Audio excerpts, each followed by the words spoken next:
Salam jumpa saudara dan saudariku terkasih dimanapun berada. Semoga kita semua dalam keadaan baik dan sehat. Dan semoga Tuhan yang Maha Baik selalu dan senantiasa menyertai kita.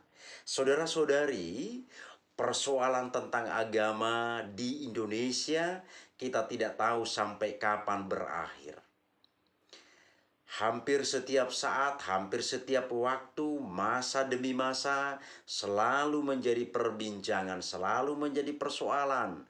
Dan persoalan ini selalu berhubungan dengan agama.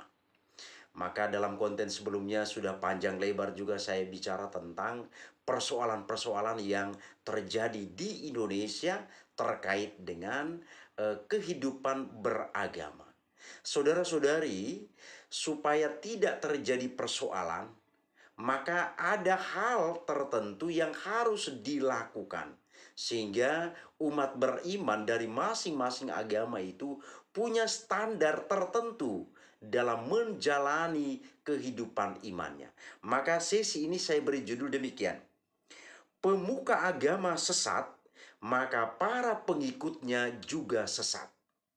Ini logis saudara-saudari, judul ini sangat logis. Kalau pemukanya sesat, maka para pengikutnya tentu sesat. Karena apa? Apa yang diajarkan oleh pemuka agama itu tentu dilakukan oleh para pengikutnya. Yang diajarkan baik, maka baik yang dilakukan. Yang diajarkan tidak baik, maka tidak baik juga yang dilakukan. Saudara dan saudariku terkasih, peribahasa kuno yang mengatakan buah jatuh tidak jauh dari pohon. Ini memang sungguh sangat berkaitan erat dengan kehidupan kita sebagai manusia. Buah jatuh tidak jauh dari pohon. Ini sungguh sangat aktual, sungguh benar, dan ini bisa kita temukan dalam kenyataan hidup kita setiap harinya. Kecuali tadi pohon itu berdiri di tepi jurang, lalu di bawahnya itu ada sungai yang aliran airnya cukup deras, maka buah itu akan terbawa sampai ke laut. Tapi apa yang mau dikatakan di sini ini kan diambil apa yang menjadi fenomena umum, fenomena umum. Maka dibuatlah buah jatuh tidak jauh dari pohon, kecuali pohon yang berdiri di tepi jurang. Itu buahnya pasti jatuhnya jauh. Saudara dan saudariku terkasih, peribahasa ini sekali lagi, ini berkaitan berhubungan erat dengan kehidupan kita selaku umat beriman dalam agama kita masing-masing. Kita lihat dalam kehidupan rumah tangga, dalam keluarga. Orang tua, kalau dia mengatakan sesuatu kepada anaknya untuk dilakukan, tapi orang tua itu sendiri tidak memberi teladan, maka apa yang dia katakan itu menjadi hampa, menjadi sia-sia. Anaknya tidak akan mengikuti apa yang dia lakukan, apa yang dia katakan, karena apa yang dilakukannya itu berbeda, berbanding terbalik dengan perkataannya. Maka mau sampai kapanpun orang tua itu, sampai mampus pun, sampai mampus pun orang tua itu, sampai berbusa pun mulutnya untuk mengatakan sesuatu kepada anaknya, tapi dia melakukan terbalik dengan perkataannya, maka ini menjadi sesuatu yang sia-sia. Demikian juga saudara-saudari, guru-guru. Nah, ini dia, guru-guru yang ada di sekolah. Bapak Ibu guru kita mulai dari TK ya, sekolah TK, kemudian sekolah dasar sampai dengan perguruan tinggi kita lihat. Apalagi pada saat-saat masa-masa pembentukan karakter, pembentukan mental, guru itu harus melakukan apa yang dia katakan. Kalau dia katakan, anak-anak buanglah sampah pada tempatnya. Tapi ketika guru tersebut makan permen atau makan sesuatu, dilemparnya kulitnya begitu saja, maka apa yang dikatakan itu menjadi mentah. Maka seorang guru memang betul-betul harus memberikan teladan. Harus hadir menjadi figur yang bisa menjadi panutan bagi peserta didik. Jadi kalau guru namanya juga guru ya. Kalau guru itu mengatakan A dan dia juga harus melakukan A, tidak bisa dia melakukan B. Atau dia melakukan B lalu membuat sebuah pembelaan atau pembenaran. Ini juga tidak benar. Maka sekali lagi saudara-saudari, baik orang tua maupun guru yang ketika dia mengatakan sesuatu kepada anaknya atau kepada peserta didik, tapi dia melakukan terbalik dengan apa yang dia katakan, maka itu menjadi sia-sia. Dan itu tidak akan membuahkan sebuah hasil yang baik. Apalagi orang tua itu selalu melakukan hal tidak baik di rumah. Demikian juga guru itu melakukan hal yang tidak baik. Maka peribahasa tadi itu berlaku. Buah jatuh tidak jauh dari pohonnya. Saudara-saudariku terkasih, terkait dengan kehidupan beragama. Para pemuka agama, seandainya memahami ajaran itu dengan baik dan benar, setiap pemuka agama memahami ajaran masing-masing agamanya itu dengan baik dan benar, kemudian dia mengajarkan hal-hal baik itu kepada orang lain, kepada para pengikut dari agama tersebut, maka yakin dan percayalah, para pengikut itu pasti akan melakukan hal yang baik. Karena dia mengatakan hal yang baik, hal yang benar terkait dengan kehidupan kita sehari-hari. Tapi, ketika pemuka agama itu mengajarkan hal yang tidak baik, mengajarkan untuk membenci orang lain, maka pengikutnya pun sudah tertanam sebuah konsep yang tidak baik sejak dini untuk orang lain atau untuk agama-agama yang lain. Ini logika yang sederhana saudara-saudari yang bisa kita temukan dalam realitas kehidupan kita sehari-hari. Maka saudara-saudari terkasih, saya berpikir demikian. Perlu sebenarnya masing-masing agama itu punya standarisasi tertentu. Masing-masing agama perlu punya standar. Bila perlu agama-agama di Indonesia ini, ada 6 agama ini, tokoh-tokohnya duduk bersama berembuk, membuat sebuah standar. Bahwa misalnya seseorang menjadi pendeta atau seorang menjadi pastor, itu kriterianya seperti apa? Harus ada standarisasi dari masing-masing agama terhadap atau mengenai orang yang bisa menjadi pemuka agama atau tokoh dari agama tersebut. Ini penting dan perlu. Saya berpikir ini sangat penting, ini sangat perlu. Tujuannya apa? Untuk menjamin kelayakan dalam hal ketika dia menjadi pemuka agama nanti, bagaimana pengajaran-pengajaran yang akan dia sampaikan kepada para pengikut atau penganut agama tersebut. Jadi ini menyangkut kelayakan, kepantasan.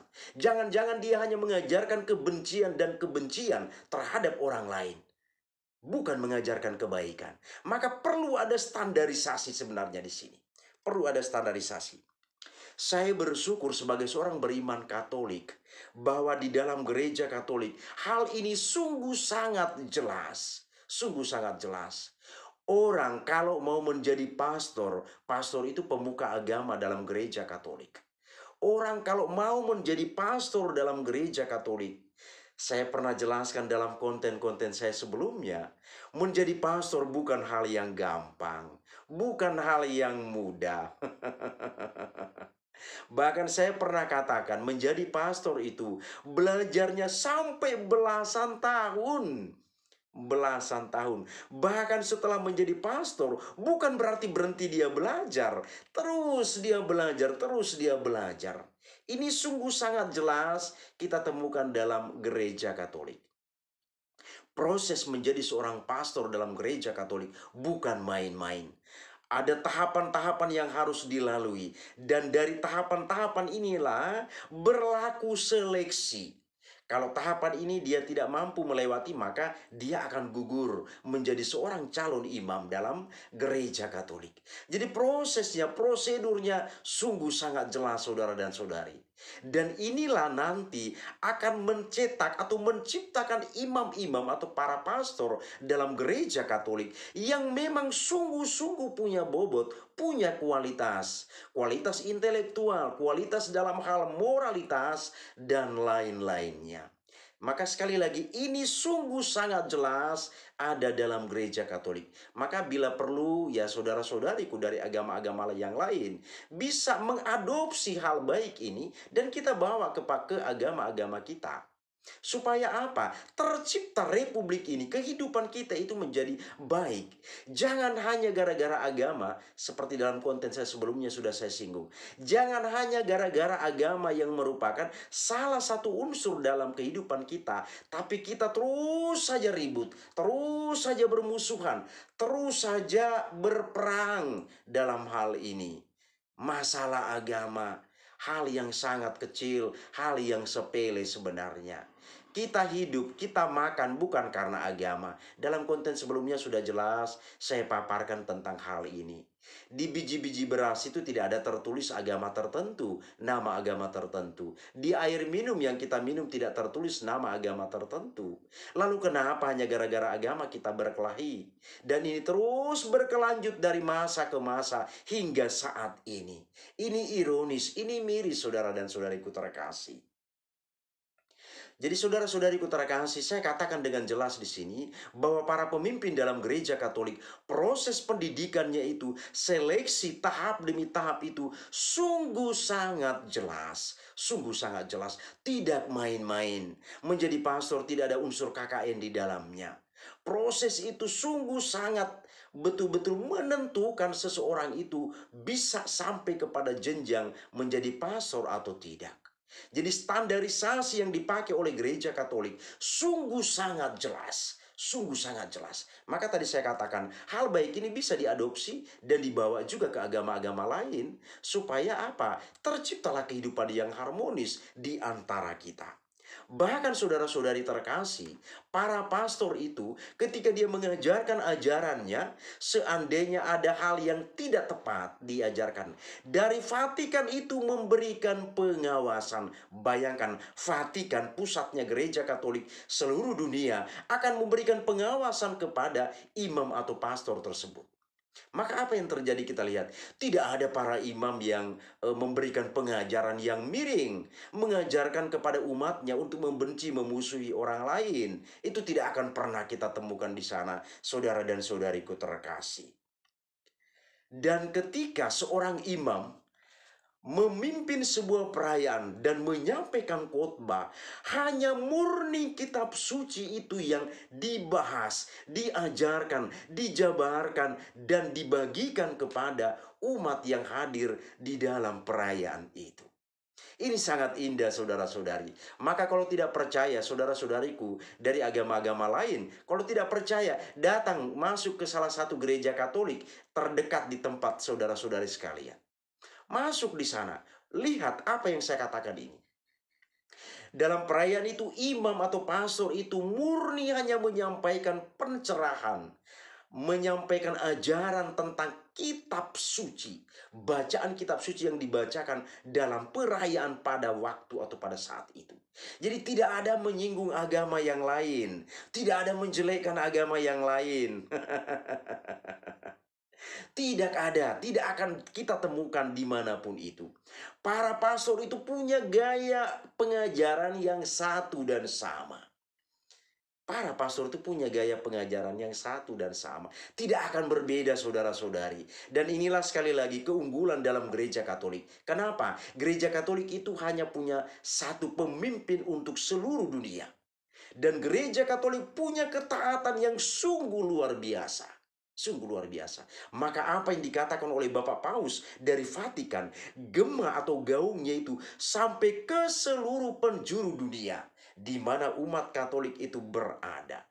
Ini saudara-saudari, salah satu keunggulan yang dimiliki oleh gereja Katolik. Maka para pemimpin gereja Katolik sekali lagi dalam pengajaran, pewartaan mereka tidak akan pernah kita temukan menyinggung agama lain. Apalagi menjelekkan agama lain di dalam khotbahnya, itu tidak akan pernah terjadi. Hanya murni membahas, mengajarkan tentang kitab suci itu. Dia tidak mengajarkan atau memberikan bibit-bibit permusuhan dengan agama lain. Atau menjelekkan ajaran agama A, agama B, agama C, dan lain sebagainya. Tidak akan pernah kita temukan saudara-saudari. Yakin dan percayalah ini. Kalau tidak percaya, silakan buktikan. Datang saudara-saudari ke gereja Katolik terdekat di tempat Anda masing-masing, tempat saudara-saudari masing-masing, dan buktikan di sana. Buktikan di sana. murni para imam, murni para pastor, murni Bapak Uskup, dan bila perlu Bapak Paus dalam pengajaran-pengajaran mereka hanya murni sekali lagi mengajarkan tentang kitab suci. Tidak ada yang lain-lain. Saudara-saudariku yang terkasih, saya perhatikan dalam agama-agama lain, kenapa terjadi permusuhan antara agama yang satu dengan agama yang lain? Kenapa agama ini menjelekkan agama yang lain? Karena apa? Dalam pengajaran dari pemuka agamanya, justru di dalam pengajaran itu dia menyinggung agama lain, menyinggung ajaran agama lain. Jadi saya ketika mengikuti beberapa konten dalam YouTube ini, saya bingung. Kebingungan saya begini. Ya wajar dong para pengikutnya itu berpola pikir radikal, punya pemahaman yang tidak tepat, karena memang pemimpinnya, pemuka agamanya, dalam pengajaran-pengajaran itu, dia bukan membahas tentang kitab sucinya. Dia bukan membahas isi kitab sucinya itu untuk umatnya yang hadir pada saat itu. Tapi justru dia menyinggung, menjelek-jelekkan agama lain di dalam khotbah atau pengajaran-pengajarannya. Maka wajar apa yang terjadi, apa yang kita temukan dalam realitas kehidupan kita. Seandainya setiap pemuka agama yang ada di Indonesia, bila perlu di seluruh dunia, melakukan hal seperti yang dilakukan oleh gereja Katolik, maka yakinlah kehidupan kita pasti aman, pasti tentram, tidak akan ada perselisihan, tidak akan terjadi sebuah kebencian antara satu dengan yang lain. Ini berbeda. Para pemuka agama itu bukan dalam pengajaran itu mendalami ajaran dari agama itu dan menyampaikan kepada para pengikutnya, sehingga orang atau para pengikutnya itu militan dalam imannya di agama itu. Tapi justru yang terjadi terbalik. Yang dibahas, yang dikupas, yang diulas di sana adalah tentang agama lain, tentang ajaran agama lain, lalu menjelek-jelekkan agama itu di dalam pengajarannya. Bagaimana agama itu atau para pengikut itu bisa mempunyai pemahaman yang dalam, pemahaman yang banyak atau memiliki pemahaman yang lebih banyak tentang agamanya? Sementara yang diterima adalah ajaran atau ujaran tentang kebencian dan kebencian terhadap agama lain. Ini sesuatu yang miris. Sekali lagi saudara-saudari, saya selalu menggunakan kata ini karena ini merupakan sebuah keprihatinan kita. Maka saudara-saudari, saya berpesan kepada kita, seandainya pemimpin agama-agama kita mengajarkan hal yang tidak baik kepada kita, kita punya hak. Kita bisa menolak, kita bisa meninggalkan itu. Seandainya dalam gereja Katolik, seorang pastor misalnya mengajarkan hal yang tidak baik kepada para pengikutnya, maka umatnya pasti akan menentang. Apalagi dari pihak Vatikan, pasti akan langsung menjatuhkan sanksi, memberikan sanksi kepada imam tersebut atau pastor tersebut. Jadi pastor seandainya menyampaikan ajaran yang tidak baik, bukan berarti tidak ada sanksi. Bapak Uskup atau Paus memberikan sanksi kepada imam atau pastor tersebut. Maka lihatlah saudara-saudariku terkasih, dalam gereja Katolik, kemanapun pastor itu pergi, dimanapun dia berada, dia selalu mengajarkan yang baik kepada para umatnya. Dan lihat, dimanapun umat Katolik berada, lihat, umat Katolik tidak pernah mengujar mengajarkan kebencian kepada orang lain, mengajak orang untuk bermusuhan atau memusuhi orang lain. Itu tidak akan pernah kita temukan saudara-saudari. Karena apa? Kami sebagai umat beriman Katolik menerima ajaran yang satu dan sama. Inilah keunggulan dalam gereja Katolik. Gereja Katolik itu menerima ajaran yang satu dan sama. Apa yang dikatakan Paus di Vatikan, gema atau gaungnya sampai ke seluruh penjuru dunia di mana umat Katolik itu berada. Maka kita lihat apa yang terjadi dalam gereja Katolik atau umat beriman Katolik. Umat beriman Katolik selalu hidup damai dan rukun, tidak pernah menceritakan atau berbicara tentang agama lain, apalagi menjelekkan dan memusuhi orang lain. Demikianlah saudara-saudari terkasih, sedikit ulasan tentang kehidupan beragama kita. Semoga ini bermanfaat bagi kita. Terima kasih, Tuhan memberkati.